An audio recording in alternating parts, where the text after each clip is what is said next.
Perkenalkan, saya Ruta Mariska Barumonte dari 1055. Di kesempatan kali ini saya akan menjelaskan tentang uang. Yang pertama pengertian uang, yang kedua sejarah uang, yang ketiga syarat-syarat uang, dan yang keempat jenis-jenis uang, dan yang terakhir yaitu yang kelima fungsi uang. Yang pertama pengertian uang. Uang adalah sesuatu yang dapat berfungsi secara umum sebagai sarana pertukaran barang dan jasa, aset dan pembayaran terhadap utang-utang yang sah. Yang kedua, sejarah uang. Uang pertama kali diprakarsai oleh bangsa Lydia sebelum Masehi, yaitu pada abad ke-6. Uang diterbitkan yang terbuat dari campuran emas dan perak yang disebut elektrum sebagai sarana berbentuk seperti kacang polong. Perbandingan antara emas dan perak adalah 75:25 yang disebut sebagai standar dan standar. Dahulu nenek moyang memperjualbelikan dan atau bertukar barang dan jasa melalui sistem barter yang kemudian lama-kelamaan tidak dirasa efektif karena alat tukar yang digunakan tidak bisa bertahan lama. Kemudian mereka menggunakan logam dan emas yang kemudian digunakan sebagai alat tukar barang dan jasa. Akan tetapi logam tersebut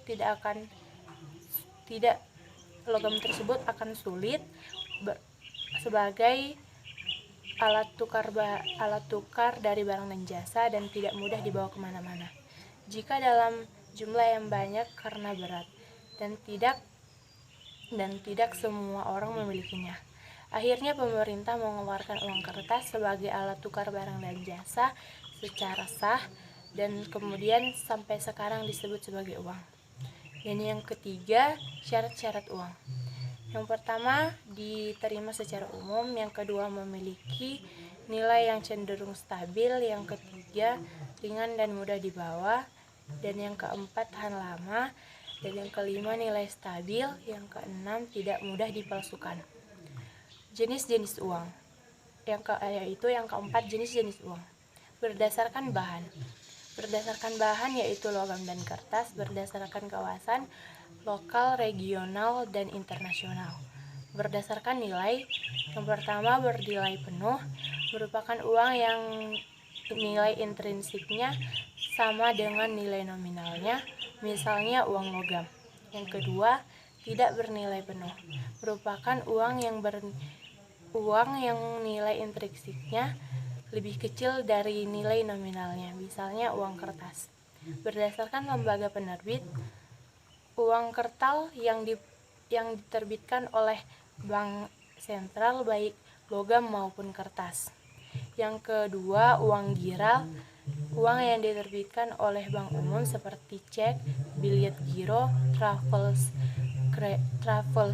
check, dan credit card. Dan yang terakhir atau yang kelima, fungsi dari uang. Yang pertama sebagai sarana pertukaran, yang kedua penimbun nilai, yang ketiga satuan hitung, yang keempat standar pembayaran utang. Sekian dari saya ucapkan terima kasih.